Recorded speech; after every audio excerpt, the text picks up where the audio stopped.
दम देणं हे दम देणं वास मला कर्म म्हणतात. ह्या आयुष्यात जे आपण करतो ना, पाप करतो ते ह्या जन्मात फेडावं लागतं. त्यांनी आज जे केलं त्यांचं बॅड लक म्हणावं की ते आत्ता नाही झालं ते त्यावेळेस.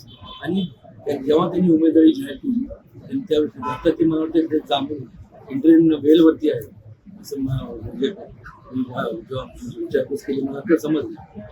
आणि मग ते कोर्टात गेले. जर त्यांनी कुठला गैरव्यवहार जर केला नसता तर कोर्टात जायचं काही कारण नसतं. आपण केलाच नाही, कोर्टात का धाव घ्यायची हायकोर्टाने तिथं काय केलं की हायकोर्टाने सांगितलं की बाबा तुम्ही या संपूर्ण तुमचं नाव क्लिअर कट दिसून येते त्यामुळे आम्ही तुम्हाला काही जामीन देऊ शकणार नाही. बरोबर. आता त्याच महेश शिंदे आमदार महेश शिंदे बरोबरचे आमदार त्यांनी ते संपूर्ण ते प्रेस घेऊन सगळं ब्लॅक अँड व्हाईट म्हणजे सगळे शिक्के विषय संपूर्ण सगळं पत्रकारांचं समोर ते त्याची मांडणी केली आणि ते म्हणते की आणि मग म्हणायचं की रडी चढवा. आम्ही कुठला रडी चढवा? तुम्ही लोकांना रडवण्याचा डाव केला, लाज वाटायला पाहिजे.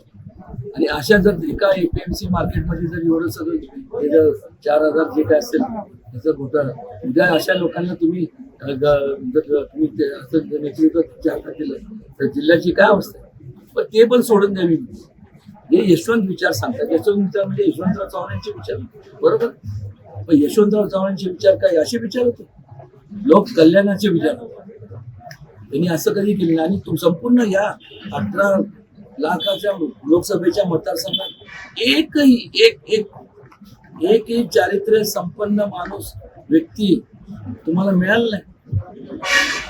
आणि माझ्या या मतदारसंघात त्यांनी आता मला म्हणजे संपूर्ण टीम जे बघतील ते सांगितले आपल्या ह्याच्यात. आणि 4 सभा घेतल्या. मी त्यांना सांगितलं माझ्यावरती त्यांचं नित्यांत अत्यंत प्रेम आहे. 4 नाही 40 घ्यावे. कारण काय कोकणात काय कोण त्यावरती कोण बोलवत नाही, विदर्भात नाही, मराठवाड्यात नाही, खानदेशात नाही. मग कुठं तर आपली पश्चिम महाराष्ट्र. आणि पश्चिम महाराष्ट्रात सुद्धा कुठं तर सातारा जिल्ह्यात खास करून सातारा जिल्हा म्हाडा हे जे काय पश्चिम जिल्हा मग एवढ्यातच म्हणजे एका काळी स्वतःला नॅशनल पार्टी म्हणून त्यांनी रजिस्टर केलं होतं. आज प्रादेशिक पार्टी म्हणून ते ओळख आहे. पण मी तर म्हणतो प्रादेशिक पण राहिला नाही ना. कारण की 3, 3.5, 4 जिल्ह्यापुरतं आता मर्यादित झाले. आता हा काय रडीचा डाव आहे, हा आम्ही केलं. आपला कर्म म्हणतात.